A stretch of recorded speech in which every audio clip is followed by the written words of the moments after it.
All right, we're here in the Niner Locker with Brandon Allen, and Kyle announced he was the number 2 quarterback this week. And how'd you feel about the camp you had this summer?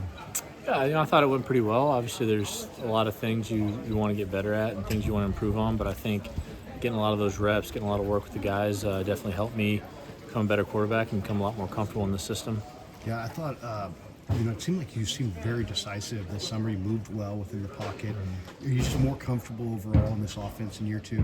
I think so. I think it has a lot to do with it. When you really know where you're trying to go with the ball versus certain reads and everything, I do think it helps you play a little bit faster, a little bit more confident. And, I think that was just a lot going on from last year and a lot of learning from last year and then kind of just taking the next step this year.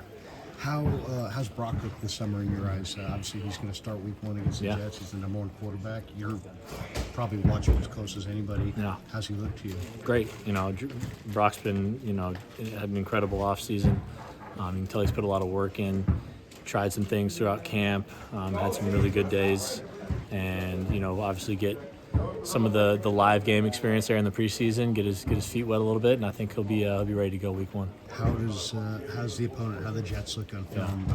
You guys they went undefeated in the preseason, but you guys, how much do you look at that as opposed to last year? A little bit of both. I think there's pros and cons looking at both, but I think anytime you talk about the Jets, their defense is always really solid. They're a really good defense. They obviously with Robert Saleh coming from here and kind of similar systems a little bit, but they're really good at what they do, and they got some really good D linemen up front. They're gonna cause a lot of problems, but it'll be our job to execute well on offense and move the ball against them, and it'll be a challenge, but I think we're up for it. One of the things I noticed is that they don't seem to travel their corners. They have Sauce and they get DJ Reed. They're both really good. Yeah. But they don't move Sauce from side to side. They can play sides.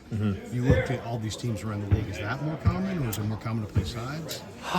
That's tough. I don't know, because I've gone against a bunch of different defense coordinators that do both. Sometimes you'll see teams that like to put their best corner on the best receiver and follow him the whole game, and other guys do sides, and I think some guys do field, some guys do boundary.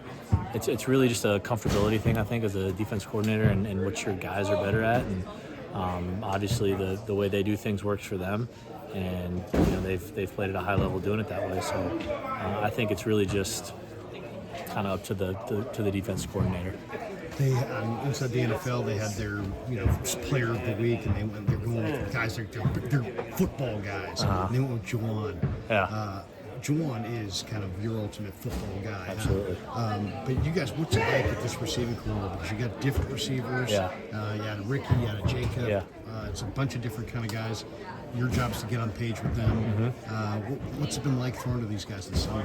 It's been great, honestly. I think we had early on a few injuries here and there that kind of made it challenging getting them on the field, but when they've been out there, it's been great. And obviously, Juwan is, like you said, an ultimate football guy. He brings the energy every day to practice, and so I do think having a guy like Juwan with the energy he brings kind of show the young guys how things are done in that receiver room, and obviously getting DA back has been great. And so I do think we have a really good receiving core that's going to put on a show for us. The Pearsall thing was tragic, but he'd avoid being tragic. Absolutely. And he's going to make a recovery.